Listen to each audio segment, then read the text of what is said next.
Everyone deserves a second chance라는 말을 들어본 적 있으신가요? 누구든지 한 번의 기회를 더 주어야 한다는 말이죠. 사람은 누구나 실수를 할 수 있기 때문에 그것을 감안한다면 기회를 주는 것이 그 사람의 실수를 깨닫고 다시 두 번째 올바른 선택을 할 수 있다고 믿기 때문입니다.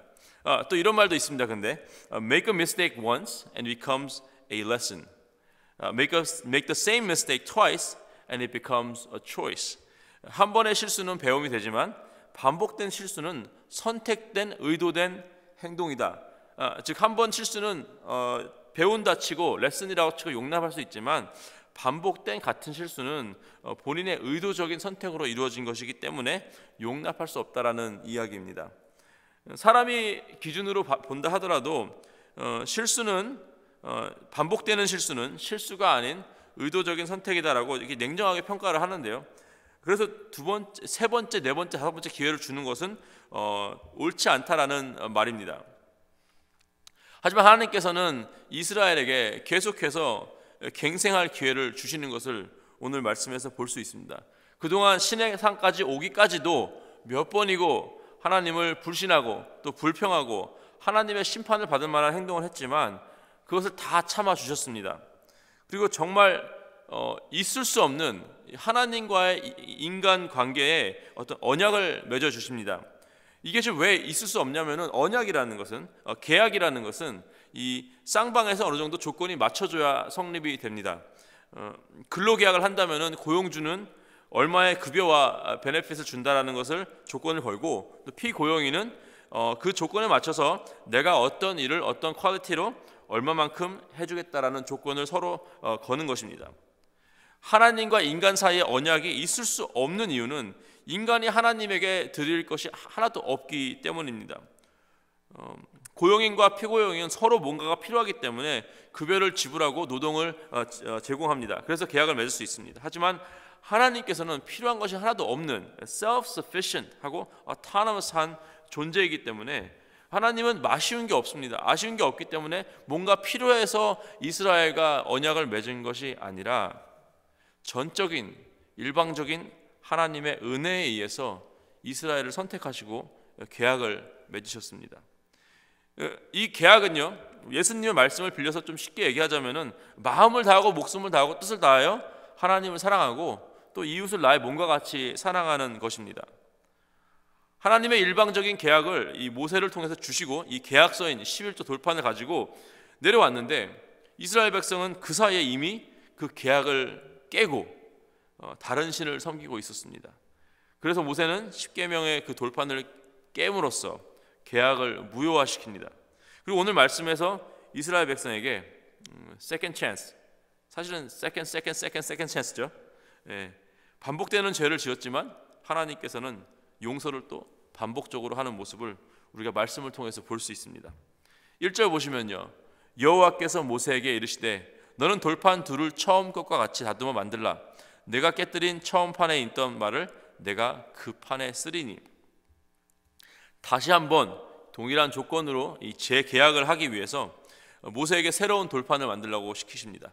같은 계약 조건으로 하나님께서 다시 직접 그 돌판에 쓰시겠다라고 하십니다.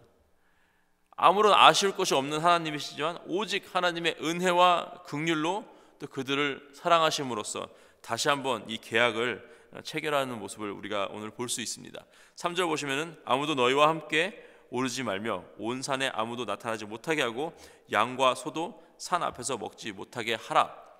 하나님께서는 이 모세 이외에는 아무도 산에 오르지 못하게 하십니다. 거룩한 하나님의 임재가 있는 그곳엔 죄인은 아무도 설 수 없습니다. 산 아래쪽에는 이제 들판이 있었기 때문에 이 양과 소가 이렇게 가서 먹을 수가 있거든요. 근데 그러다 보면 목동도 함께 실수로 와서 양과 소를 쳐야 되기 때문에 산으로 올라와서 죽임을 당할 수 있었기 때문에 하나님께서는 이스라엘을 보호하시고자 하는 마음으로 모세에게 이런 명령을 내리십니다. 모세는 하나님께서 명령하신 대로 그 돌판 두 개를 깎아 만들고 아침 일찍 일어나서 시내산으로 올라가서 하나님을 만났던 그 자리에 다시 한번 섰습니다. 그리고 이스라엘의 우상숭배의 죄로 인해서 다시는 보지 못할 것 같던 하나님의 영광을 보게 됩니다. 인간은, 이스라엘 백성은 이렇게 하나님 앞에 근처도 못 갈 정도의 죄인이지만 하나님은 그 인간의 죄를 뛰어넘는 하나님의 은혜를 오늘 말씀을 통해 보여주십니다. 6절 보시면 여호와께서 그의 앞으로 지나시며 선포하시되 여호와라 여호와라 자비롭고 은혜롭고 노하기를 더디하고 인자와 진실이 많은 하나님이라. 하나님께서는 모세의 앞으로 이렇게 지나가시면서 자신의 이름을 선포하시는데 두 번 말씀하십니다. 여호와라 여호와라. 이것은 하나님께서 모세에게 가까이 가신다, 가까이 있기를 원한다라는 표현입니다. 나는 여호와라 여호와라. 하나님 자신의 성품을 설명해 주십니다. 하나님께서는요, 이스라엘 용서하시고 다시 언약을 세우신 것은 바로 이 6절에 나온 하나님께서 스스로 말씀해 주시는 5가지 성품 때문입니다. 자비로우신 하나님, merciful God, 은혜로우신 하나님, gracious God, 노하기를 더디하시는 하나님, slow to anger, 인자가 넘치시고 abounding in loving kindness. 이 loving kindness, 인자라는 단어 잘 아시죠? 헤세드라는 단어입니다. 이게 넘친다는 거예요, 그 헤세드의 사랑이. 그리고 신실하심이 넘치는 abounding in faithfulness. 사실 이거 개역제적은 진실이라고 번역되어 있는데 제가 더 familiar한 단어는 신실인데요. 신실하심 넘치시는 하나님이시다. 하나님께서는 이 5가지의 성품으로 인해서 이스라엘은 두 번째 기회를 얻게 되는 것이었습니다. 하나님께서는 자비하시기 때문에 용서를 하십니다. 은혜로우시기 때문에 용서받을 자격이 없는 이스라엘에 용서를 베푸십니다. 그 이스라엘 백성의 죄악을 이제 하나하나 다 보신다면은 이미 하나님은 그 백성들을 다 없애버리시는 게 맞는데 하나님은 노하지 않으시고 인내하십니다. 왜냐하면 이스라엘을 그 헤세드의 사랑으로 사랑하시기 때문입니다. 그리고 하나님께서 이미 주신 약속을 지키시는 신실한 하나님이시기 때문입니다. 오늘날 저와 여러분도요, 하나님의 이 5가지 성품으로 인해서 구원을 받은 줄 믿습니다. 예수 그리스도가 이 땅 가운데 오시고 아무리 설득해도 변하지 않을 것 같은 우리의 마음 가운데 믿음 또한 주셔서 우리를 위해 십자가에 달려 죽으시고 부활하신 예수 그리스도를 믿게 해주셨습니다. 여전히 우리는 매일 넘어지고 또 실수하고 주님 앞에 서기에는 한없이 부족한 사람들입니다. 이 신의 사회 근처도 올라갈 수 없는 그런 자격조차 없는 우리에게 하나님은 그 인자하심으로 늘 그 용서와 긍휼을 베푸십니다. 그리고 하나님의 신실하심으로 우리를 주님 만나는 그날까지 끝까지 견인해 주실 줄 믿습니다. 그렇기 때문에 우리가 붙들어야 하는 하나님의 성품이 바로 여기 있습니다. 하나님의 자비와 하나님의 은혜와 인내와 인자와 신실하심 때문에 오늘 이 새벽에도 저와 여러분이 이 자리에 나와서 예배 드릴 수 있음을 믿습니다. 7절 보시겠습니다. 인자를 천대까지 베풀며 악과 과실과 죄를 용서하리라. 그러나 벌을 면제하지는 아니하고 아버지의 악행을 자손 3, 4대까지 보응하리라. 하나님께서 얼마나 긍휼하시고 자비로우신지는 이 7절에 잘 나와 있습니다. 하나님을 믿고 의지하고 따르면 인간으로서 하는 실수와 죄를 용서해 주시며 하나님의 그 인자를 천대까지, 천대라는 것은 뭐 앱스트랙한 단어일 수도 있지만 그냥 연수로 계산하면은 뭐 한 30년만 쳐도 3,000년입니다. 3만 년인가요? 3만 년? 그래서 죄송합니다. 계산을 잘못했네요. 3만 년입니다. 예. 오랜 세월 동안 계속해서 하나님이 그 집안의 하나님이 되어 주시고 그 집안은 하나님의 사람들이 된다는 약속입니다.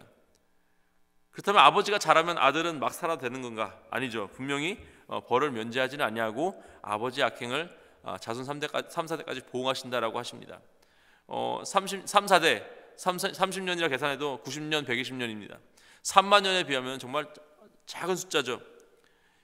이 비교를 보면서 저는 2가지를 깨달았습니다. 하나님은 용서하시는 것을 더 좋아하신다는 것입니다. 하나님을 믿고 의지하고 하나님 앞에 올바르게 살려고 그 말씀을 따르려고 우리가 몸부림치면서 노력하면은 조금 부족하더라도 하나님께서는 기뻐하시고 그때그때 필요한 은혜와 긍휼을 베푸시는 줄 믿습니다.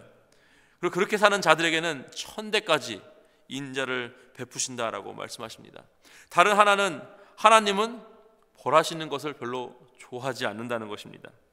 죄의 대가는 반드시 치러야 됩니다. 왜냐하면 하나님은 공의의 하나님이시기 때문입니다. 근데 그 의인에게는 천대 은혜를 주신다면은 악인에게는 천대까지 심판을 주는 것이 맞는 공식인데, 그렇지 않고 하나님은 그냥 3, 4대 정도만 그냥 자신의 잘못을 깨닫고 하나님께 회개할 수 있는 기회를 주시기 위해서 그 정도만 벌을 내리신다는 것입니다. 그렇기 때문에 예수 그리스도께서 십자가에 달려 죽으셔야만 했던 것입니다. 이 멈추지 않는 인간의 죄성 때문에 만약에 하나님께서 예수를 보내시지 않으셨다면 우리는 다 결국에는 그 심판을 받아야만 했을 것입니다. 8절과 9절 보겠습니다. 모세가 급히 땅에 엎드려 경배하며 이르되 주여 내가 주께 은총을 입었거든 원하건대 주는 우리와 동행하옵소서. 이는 목이 뻣뻣한 백성이니이다. 우리의 악과 죄를 사하시고 우리를 주의 기업으로 삼으소서. 하나님의 말씀을 들은 모세는 급하게 땅에 엎드려 하나님께 간구를 합니다. 내가 주의 은총을 입었거든 하나님 저를 봐서라도 이스라엘을 버리지 마시고 심판하지 마시고 용서해 주옵소서. 왜냐하면 이 7절의 말씀대로 본다면 이스라엘은 하나님의 긍휼을 받을 만한 자격이 없었기 때문입니다. 오히려 3, 4대가 심판을 받아야 할 죄인들의 모임이었죠. 그래서 하나님께 엎드려 간구했습니다. 모세의 기도를 들어보면 진정한 리더의 기도임을 우리가 알 수 있습니다. 이스라엘은 모세 때문에 하나님께 용서를 받은 거나 다름없습니다. 금송아지를 만들어서 제사를 지낸 것은 이스라엘이었지 모세가 아니었습니다. 하지만 모세는 내가 주께 은총을 입었거든 이라고 기도하면서 그 후에는 그 1인칭 복수형인 우리라는 단어를 사용합니다. 우리와 동행하옵소서. 우리의 악과 죄를 용서하시고 우리를 주의 기업으로 삼으소서. 이 공동체의 잘못 또한 나의 잘못이라고 하나님 앞에 간구하면서 하나님의 인자하심을 공동체에 보여주시옵소서라고 기도를 하는 것입니다. 여러분, 교회는 한 몸입니다.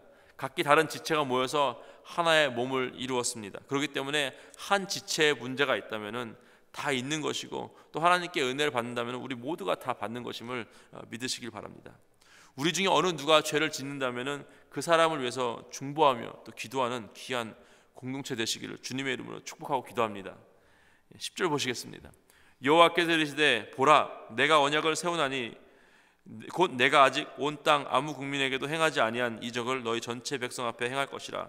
내가 머무는 나라 백성이 다 여호와 행하심을 보리니 내가 너를 위하여 행할 일이 두려운 것임이니라. 모세의 기도를 들으시고 하나님께서 이제 이스라엘과 재계약을 맺으십니다. 그리고 그냥 믿어라, 그냥 죄짓지 말고 살아라 라고만 말씀하시는 것이 아니라 내가 너희를 위해서 이렇게 해주겠다 라고 약속도 주십니다. 이스라엘은 지금 광야에 있습니다. 광야에서는 의지할 분은 하나님밖에 없습니다.